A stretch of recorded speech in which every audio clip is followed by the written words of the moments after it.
दोस्तों आज जो मैच खेला जा रहा है पाकिस्तान वर्सेस ऑस्ट्रेलिया, अभी जो हैं 24 ओवर 4 गेंदे हुए हैं, 172 रन, कोई विकेट जो है आउट नहीं हुआ ऑस्ट्रेलिया का।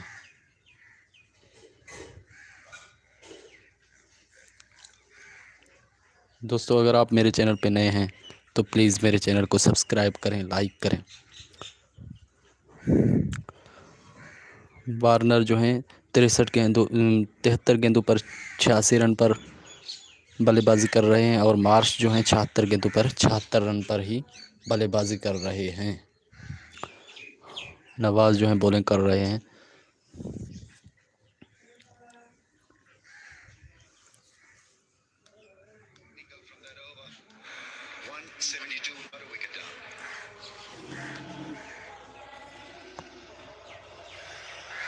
This partnership will not want to waste any time. Some power hitters. I wonder whether you'll see also maybe some flexibility in the batting lineup as well. Josh Inglis is perfect for this sort of wicket. He'll play the ram shots, the flick shots, loves to go square.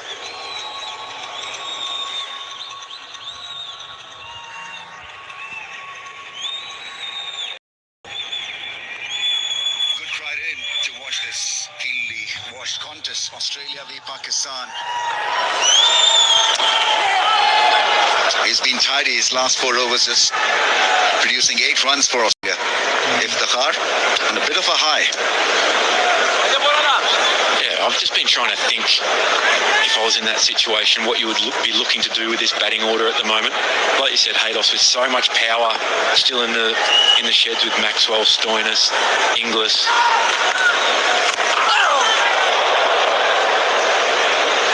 Something's definitely got to just shift the gear here a little bit. Sloppy fielding.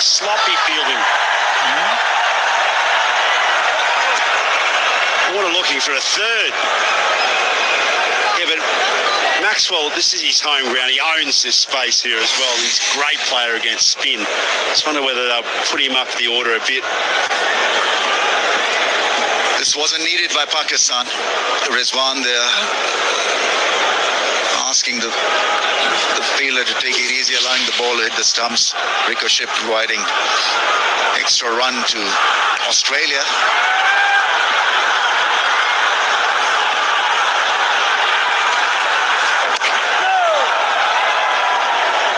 Maxwell's ability to hit sixes is going to be so crucial here.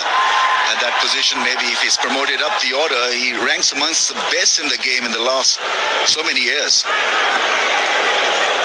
And he's got a very good record against Pakistan. Yeah, I think Maxwell, you can afford to just hold him back a little bit more. I think Steve Smith would still be your man to come in at 3, and then you might look to Marnus Labuschagne to slide down. Because Maxwell's got the ability to hit from ball 1. He can do so much damage in that back 10 overs, the back 15 overs. So I think it'd still be Steve Smith and then probably Josh Inglis coming in at number 4. This 4 from the over, another good decent over for Pakistan. And it's 176 without a wicket down.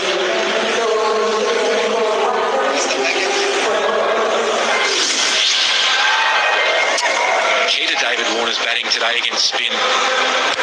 And Mitchell Marsh has been how late they've been able to hit the ball. You think Mitchell Marsh is a big, tall man. He uses his reach to his advantage. David Warner quick on his feet. You don't see a lot in that good length, knee roll type length.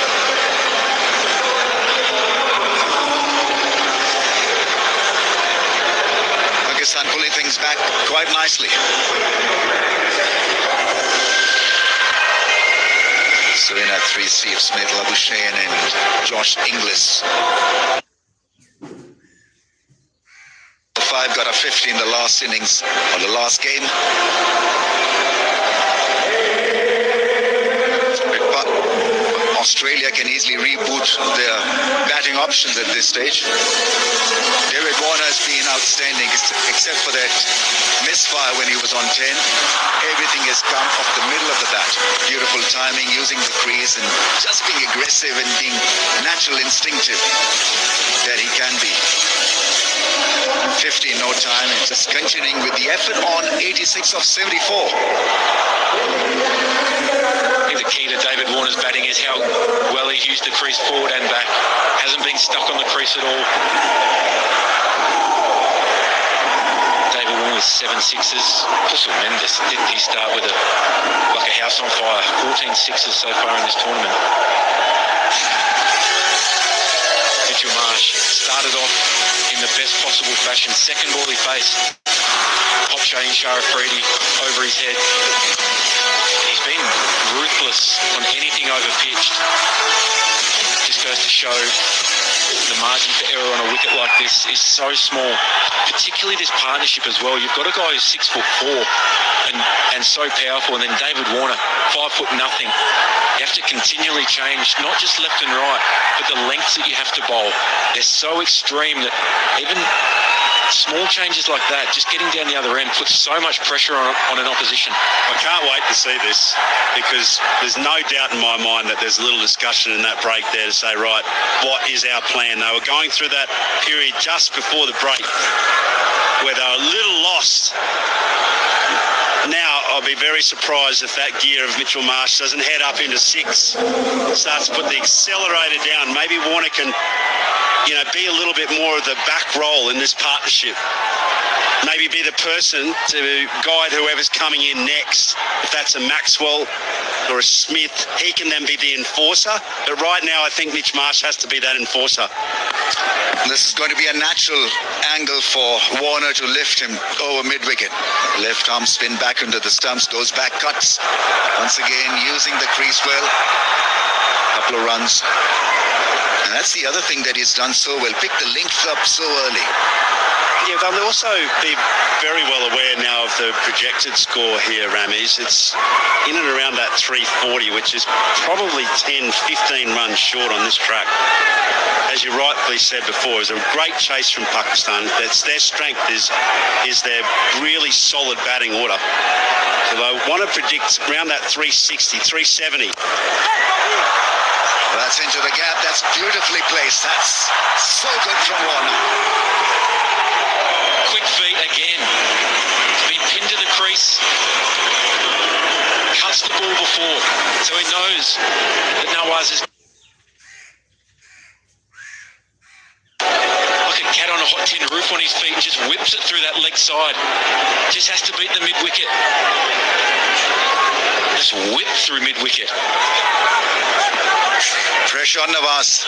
Can he handle this from Warner? He'll strike again.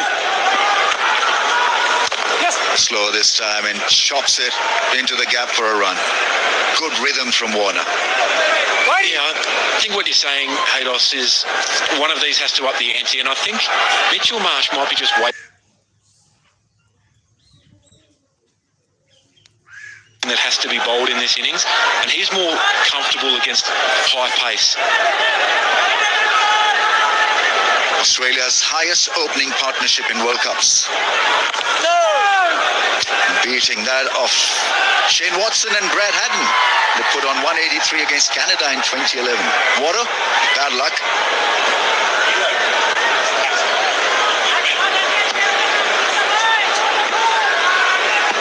Who? Canada. Hit hard once again. The fielder is set for that cut shot. 9 off that over. It's 185 without a wicket.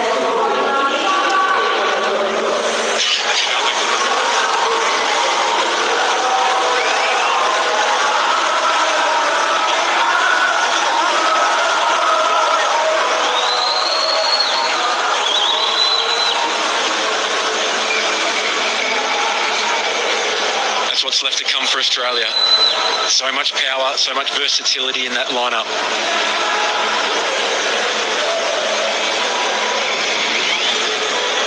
Got to pick a guy who can play spin better than the rest in this cast. Who would that be? Maxwell, Stoinis, Inglis? I think it depends on what scenario you're looking at. Steve Smith is very, very good against spin. Glenn Maxwell is good, but you know it's going to be high risk. It'll be destructive. It might be a quick innings, but it could change the momentum of a game.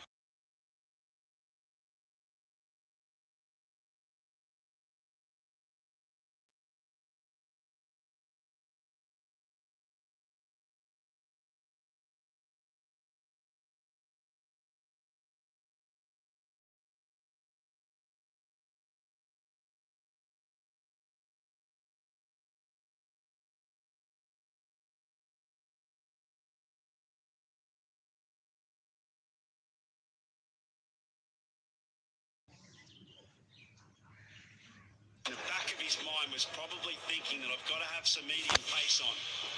And that's where he comes into his own. He loves the pace. They're not letting Hassan Ali settle.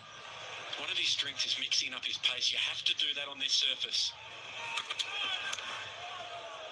Or keep it there. Linked ball, targeting the stumps, little bit of in swing. That's such a difficult ball to ball after ball. This set up so nicely and easily done over mid-wicket.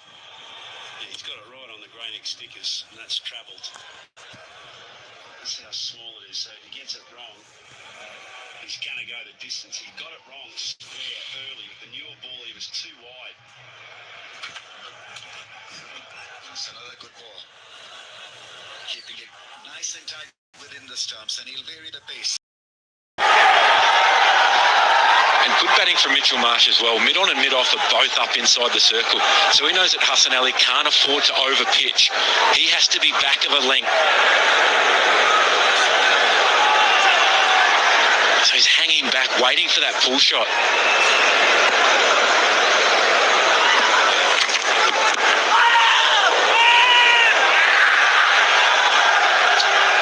That's been a good comeback after being hit for 6. Now, there's been a lot of debate regarding Pakistan seamers pitch map. Where have they pitched the ball?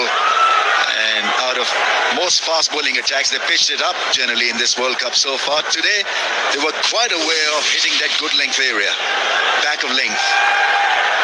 That's just a scatter though, isn't it? There's no real consistency. You see them boundaries, back of a length. You can see to Mitchell Marsh and David Warner, you can't afford to be just short of a length. Not a real hard bouncer, just back of a length, and it's not good enough. You need your short balls to be genuine bouncers, really aggressive bouncers. It feels like they've just put them there. They've almost been just long hops as opposed to real energy behind the ball.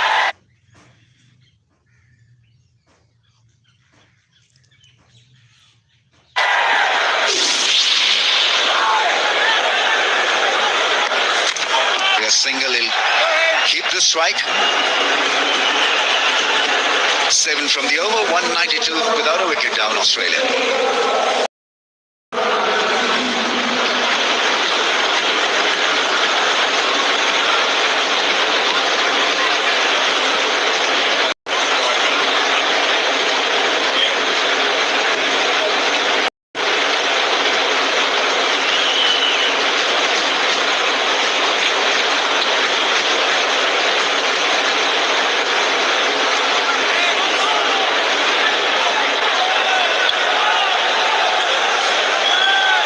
5 overs, none for 30 for the left armour. 3 men in the ring on the offside, 2 on the leg side.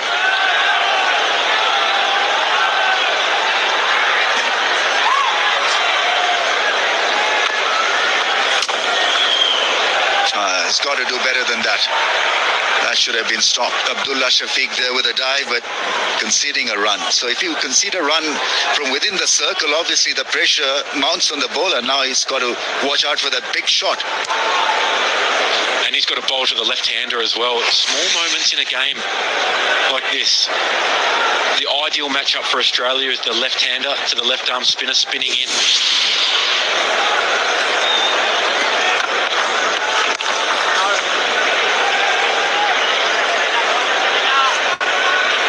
In the last 10 overs, Pakistan have conceded just 4 boundaries. So in that regard, they've pulled back things quite. Need to strike, need a wicket.